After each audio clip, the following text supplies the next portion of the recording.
moi je suis là pour parler à l'intérieur du monde numérique de quelles alternatives on peut développer. Brièvement pour introduire, je pense qu'on peut regarder le passé du numérique en 3 phases.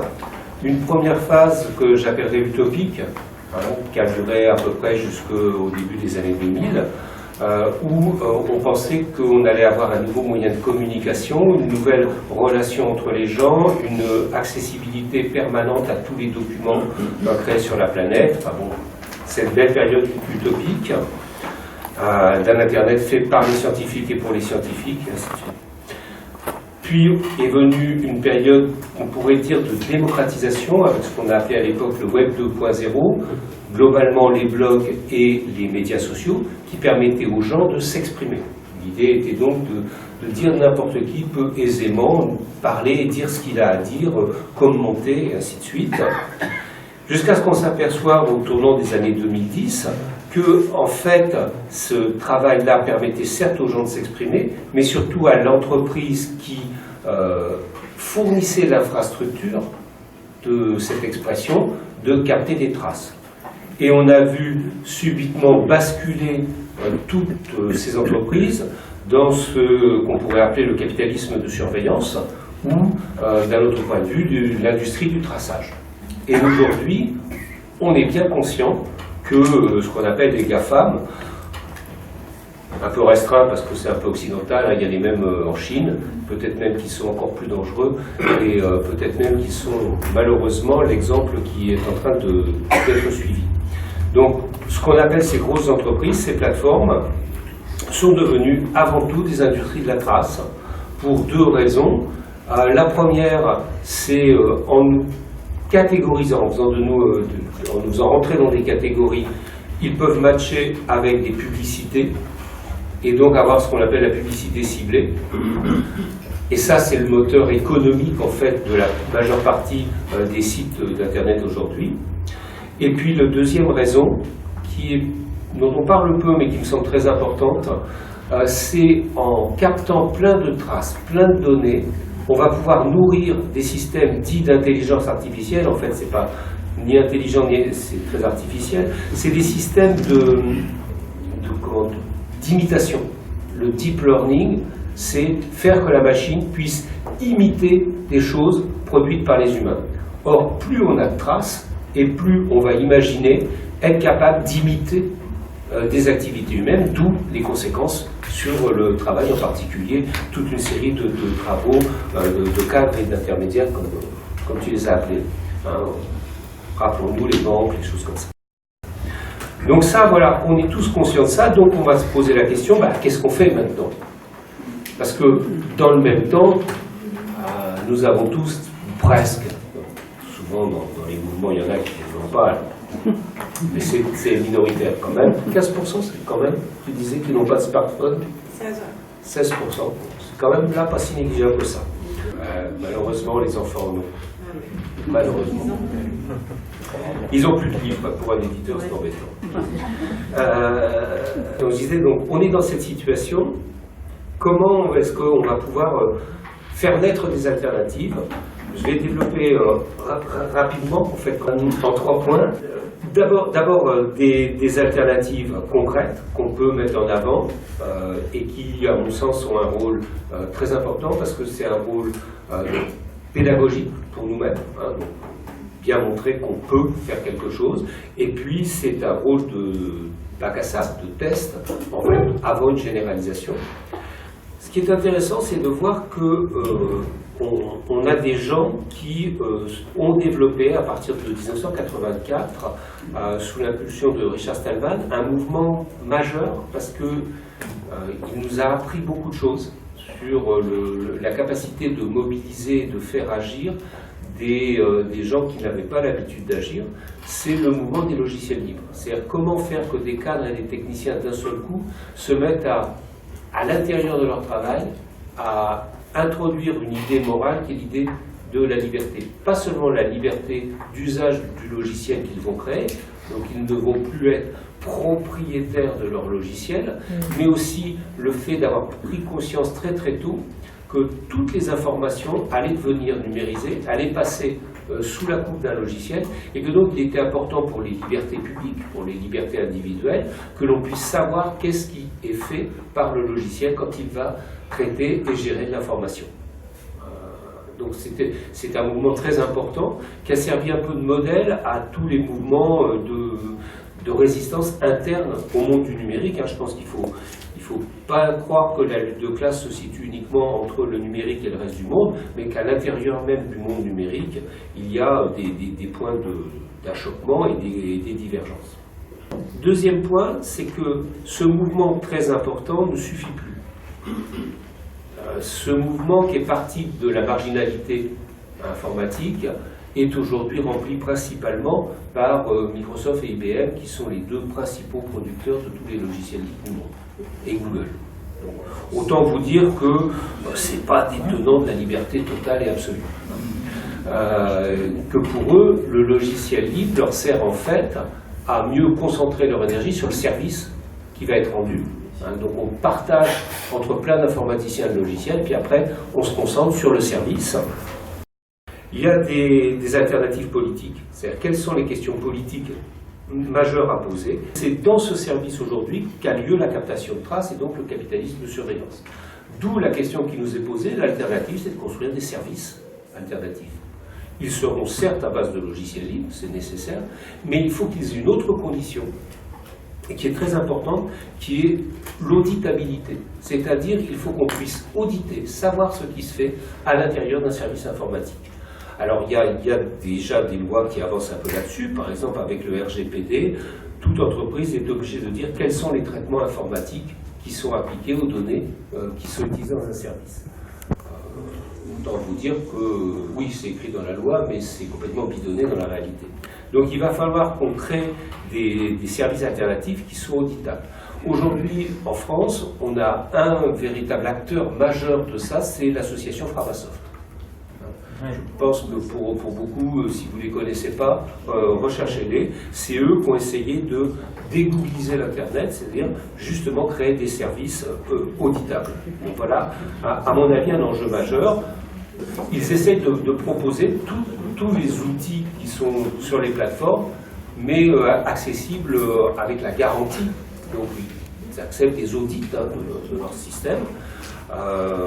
C'est aussi Signal, si vous connaissez certainement Signal, qui est non plus une entreprise mais une fondation, un trustee, et donc qui permet là aussi de garantir que c'est pas pour l'argent qu'ils le font, et donc ils peuvent rendre auditables leurs services qui sont protégés.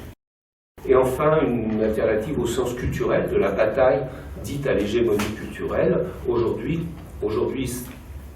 elle est bien gagnée, cette bataille-là, par les plateformes et les industries du numérique. Comment est-ce qu'on peut essayer de renverser la vapeur? Donc c'est la lutte politique. On est en système capitaliste. Alors certes, on peut le renverser ou souhaiter un post-capitalisme, mais au jour d'aujourd'hui, dans l'alternative concrète, c'est plutôt comment on fait en sorte de briser les monopoles, les nouveaux monopoles que sont ces fameuses plateformes. De ce point de vue, moi je vois un signal très très intéressant dans la nomination à la FTC, c'est-à-dire l'organisme susceptible de gérer le commerce aux États-Unis, de Lina Khan, qui est quelqu'un qui a fait sa thèse sur justement pourquoi Amazon est un nouveau monopole qui ne rentre pas dans le cadre des lois actuelles anti-monopole. Les lois actuelles anti-monopole sont globalement fixées sur le prix par l'usager. Comme la majeure partie des plateformes, leur service est gratuit et que de toute façon elles s'arrangent à faire baisser les prix, Uber, etc., en rompant avec d'autres activités, notamment le choix du travail. Il faut lui laisser un peu de temps. Et d'autre part, dès la semaine qui a suivi, tous ces grands monopoles-là ont écrit un mémorandum au président sur le thème « Mais c'est quoi cette gauchiste que vous avez nommée là? Virez-la tout de suite parce que sinon on ne vous soutient plus. » D'accord, c'est pas joué, mais ça veut dire qu'il y a des éléments de réflexion. Du point de vue de l'usager, il reste gagnant. Et justement, elle montre qu'il faut qu'on réfléchisse autrement, qu'on réfléchisse sur l'impact social et environnemental de l'implantation de ces services-là. Globalement, on sait que quand Amazon s'installe dans une ville, pour chaque emploi qu'il crée, il détruit 2 emplois dans la même ville. Je ne parle pas des camions et des... tout ça. Voilà. On peut penser que politiquement, nous allons avoir quelque chose à faire. En Europe, on a eu le RGPD. Pour en revenir dans la discussion, c'est pas ce qu'il y a de plus génial, mais c'est déjà un vrai premier pas en avant qui nous montre en tout cas qu'on peut prendre, si on veut. Ah oui, nos États ne veulent pas. Ce qu'ils veulent, c'est créer leur propre géant du numérique, mais pas mettre au pas ces acteurs monopolistiques. Culturellement, je voudrais vous faire remarquer une chose, c'est qu'on parle beaucoup sur la question du travail, de la surexploitation des acteurs qui rentrent dans le système des plateformes, ce qu'on appelle l'ubérisation. On pourrait aussi l'appeler l'amazonification. Avec, chez Amazon, il faut quand même mesurer, ils ont déposé un brevet, bon, ça ne veut pas dire que ça marche encore, mais ils ont déposé un brevet pour un bracelet qui guiderait la main du salarié vers le produit à aller chercher.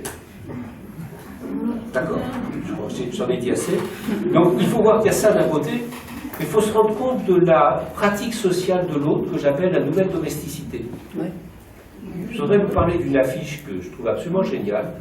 C'est un mec sur un vélo de sport dans sa salle de sport, ça date d'avant bien sûr. L'affiche dit 45 minutes de cardio, 5 minutes pour commander le repas, et c'est Uber qui livre de l'autre côté le repas.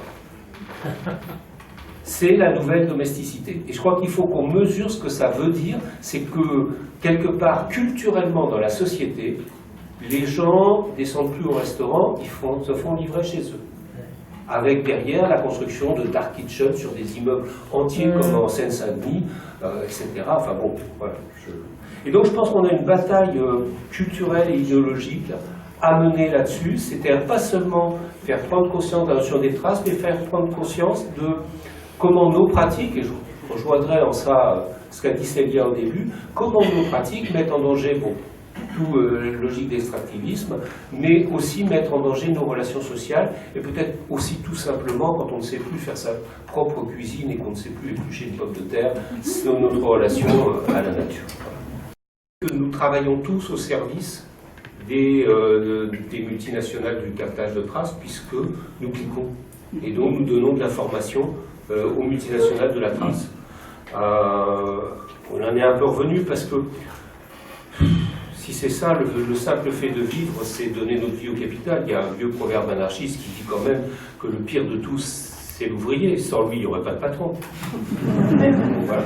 Donc cette version-là, il l'a abandonnée, et je suis content qu'il l'ait abandonnée. C'est la deuxième version qui est les plateformes utilisent un nombre immense de travailleurs sous-payés, mis en danger psychologique. À partir du moment où vous ouvrez vos plateformes à l'ensemble du monde, vous savez que l'ensemble du monde, il y a quand même une bonne partie de salopards finis. Et que ceux-là, quand ils mettent des choses sur les réseaux sociaux, c'est pas beau à voir. Et que si vous ne les voyez pas, c'est parce qu'il y a des gens qui les ont vus entre-temps et qui les ont éliminés. Et donc, sous tous ces éboueurs, en fait, du web, sont des travailleurs mis en danger psychologique et qui sont ubérisés, autre aspect, c'est-à-dire qui n'ont pas la protection, le suivi médical, les droits afférents à des salariés. Souvent, d'ailleurs, ils sont exportés puisqu'on a un réseau maillé mondial. Donc, voilà. Donc c'est cette question des travailleurs du clic qui est vraiment importante et qui nourrit les intelligences artificielles. Ces fameuses intelligences artificielles, qu'est-ce qu'elles font? Elles apprennent à reconnaître. Elles font de la perception et non pas de la compréhension. Le problème, c'est qu'à percevoir plein de choses, on finit par faire croire que c'est de la compréhension. Typiquement, la traduction automatique. Si vous utilisez un logiciel de traduction automatique, il ne comprend rien, le logiciel. Il sait juste que telle phrase, habituellement, elle est traduite de telle manière. Et que parmi les milliers de livres qu'il a pu lire et les milliers de comparaisons qu'il a pu faire, il arrive statistiquement comme ça à nous donner des textes. C'est quand même assez fascinant parce que ces textes, ils imitent pas mal. Cette question de l'imitation, il faut bien à un moment donné dire au logiciel là tu es bon et là tu as tort. et là tu es bon, et là tu as tort. Et là, ce sont des milliers de travailleurs sous-payés qui font ça quelques heures par jour, en plus de leur boulot, payés quelques centimes à chaque fois qu'ils disent au logiciel c'est vrai, c'est beau, c'est vrai, c'est faux. C'est-à-dire, avant que les intelligences artificielles apprennent par elles-mêmes, je sais qu'il y a des mythes, mais dans des domaines très limités, comme par exemple les jeux. Bon, les jeux, les règles sont limitées, donc on peut faire en sorte d'avoir des intelligences artificielles qui produisent des milliers de parties inutiles et qui apprennent comme ça à sélectionner les meilleurs. Mais dans le monde réel, ça marche absolument pas. Donc on a des travailleurs du clic qui nourrissent ces intelligences artificielles, et c'est d'ailleurs pour ça, entre autres, il y a d'autres raisons qui sont expliquées dans un excellent livre qui s'appelle Red Mirror, de journaliste italien, et que j'ai eu l'honneur de publier, qui s'appelle Red Mirror, et il explique aussi qu'il faut avoir pour ça des lots de données absolument immenses, et que les Chinois sont prêts à donner leurs données. Voilà. C'est quand même un exemple très important. Bon, on confine du jour au lendemain. Et donc, bon, là, je parle du premier confinement. Et du jour au lendemain, on demande aux enseignants d'être sur des services de l'éducation nationale, les ENT de l'éducation nationale. On demande aux parents de continuer d'aller regarder le cahier de texte de leurs enfants, mais pas le soir quand ils rentrent, juste tout le temps en permanence pour suivre le travail de leurs enfants. On demande aux enfants de se connecter, et bien sûr, dans la première matinée, tout le système s'écroule. Ah oui. Eh oui, je suis d'accord avec le terme de politique industrielle. Il faut effectivement développer une politique industrielle. Qu'ont fait les enseignants? Ils sont allés chez Google, quoi. Ils sont allés là où ça marche. Là où ça marche. Donc on a un vrai problème non pas de compétences, enfin, quoique Google ayant siphonné les meilleurs étudiants qu'on peut avoir dans les écoles d'informatique françaises. Ils sont mieux payés, et puis voilà.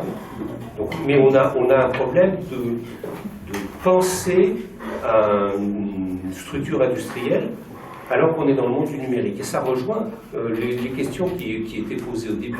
On a du mal à penser la matérialisation du monde numérique, comme on a du mal à penser son industrialisation. Une nouvelle relation de ce qui peut être public-privé et ce qui peut être public-commun.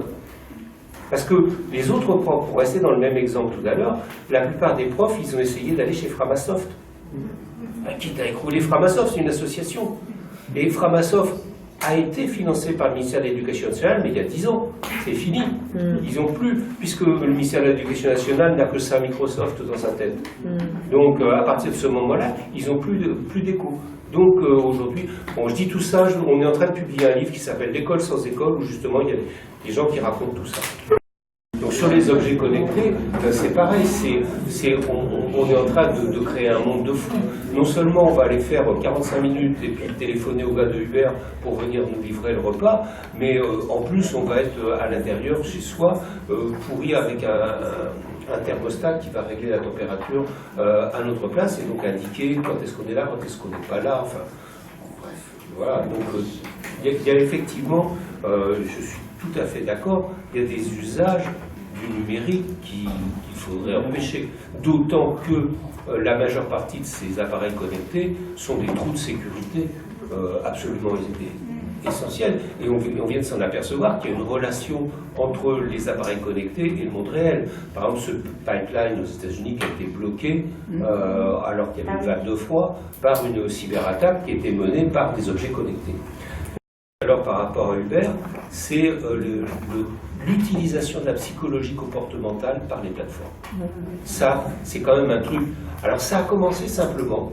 Ça a commencé quand on a utilisé les appareils d'IRM, d'imagerie médicale, pour en fait savoir si une publicité activait bien des zones de plaisir dans notre cerveau. Vous vous rendez compte? Ça s'appelle le neuromarketing, utiliser des appareils médicaux pour savoir si une publicité est efficace sur nos zones de plaisir. Voilà. Et aujourd'hui, la psychologie comportementale, ce qu'on appelle les dark patterns, donc sur Amazon, quand vous vous rapprochez du bouton acheter, insensiblement la souris se déplace pour aller au-dessus du bouton acheter. Et oui, c'est ça. Donc ça, c'est ce qu'on appelle les dark patterns. Mais il y a pire, il y a la manière dont l'algorithme de Uber transforme le travail en jeu. C'est quand arrive la fin de journée, l'algorithme dit au gars « Ah, attends, tu vas battre ton record, fais encore 2 courses et tu as battu ton record. » Enfin, toute une série de choses comme ça, on appelle ça la gamification du travail des gens de chez Uber, pour les faire travailler plus longtemps, pour les faire travailler dans des conditions encore pires. Ça voilà. Donc il y a effectivement un vrai problème d'usage de la psychologie comportementale par les industries du numérique. Et c'est vraiment intéressant de se rendre compte que quand on parle du numérique, en réalité, on parle de tout. On commence dans la mine et on finit dans le cloud. Voilà. Et donc on est effectivement, parce qu'aujourd'hui, ça n'est pas uniquement un outil, c'est devenu un écosystème dans lequel nous sommes plongés. Et nous sommes aujourd'hui, avec les pieds sur terre, un écosystème en danger, la tête dans le cyberespace, un écosystème qui nous met en danger. Donc on est dans cette situation-là, et je suis d'accord avec ce qui a été dit, il faut qu'on trouve des solutions maintenant qui nous fassent avancer, pas forcément des solutions définitives, j'ai passé l'âge, je suis désolé. Donc une seule solution, la révolution, ça ne suffit plus. J'étais très content de crier ça quand j'avais 18 ans. Mais voilà. Donc il va falloir qu'on avance et qu'on trouve des solutions. La question dite de l'hégémonie culturelle, c'est-à-dire d'être capable de briser le discours des marketeurs, d'être capable de mettre en place des alternatives, même expérimentales, même comme Framasoft, débordé par la demande à un moment donné. Tout ça, c'est des éléments importants, et je pense que nous avons une tendance à vouloir mener la bataille culturelle en noir et blanc. Je suis pour ou je suis contre. Et je pense que c'est pas forcément la manière dont on trouvera des alternatives, parce que les gens, ils sont dans le système, dans l'écosystème numérique, parce qu'ils y trouvent du plaisir. Il ne faudra jamais oublier qu'on ne fera pas la révolution en disant aux gens « vous devez arrêter d'avoir du plaisir ». Donc c'est pas ça. Il va falloir qu'on travaille la sobriété numérique. Ça c'est un vrai terme et une vraie alternative. D'ailleurs, les entreprises du numérique n'aiment pas du tout ce terme-là, même si parfois elles s'en servent comme greenwashing, enfin comme manière de s'auto-exonérer de ce travail réel. Il va falloir qu'on fasse la formation des informaticiens dès la base pour leur apprendre qu'il faut économiser l'énergie à chaque fois qu'on fait un système informatique quelconque. Enfin bon, il y a des vrais pas concret à mettre en place. Voilà. Ce que j'espère, c'est que comme militant, on va être capable de faire avancer ces systèmes-là et de mener cette bataille culturelle. Je crois qu'elle est vraiment très importante et qu'elle ne doit pas être en noir et blanc. Je suis désolé, je suis un critique du numérique, un peu comme les gens sont des critiques de cinéma. Il faut aussi aimer quelque part le cinéma pour pouvoir être critique. Donc, bataille d'alternatives concrètes dans le monde du numérique, bataille politique et bataille culturelle.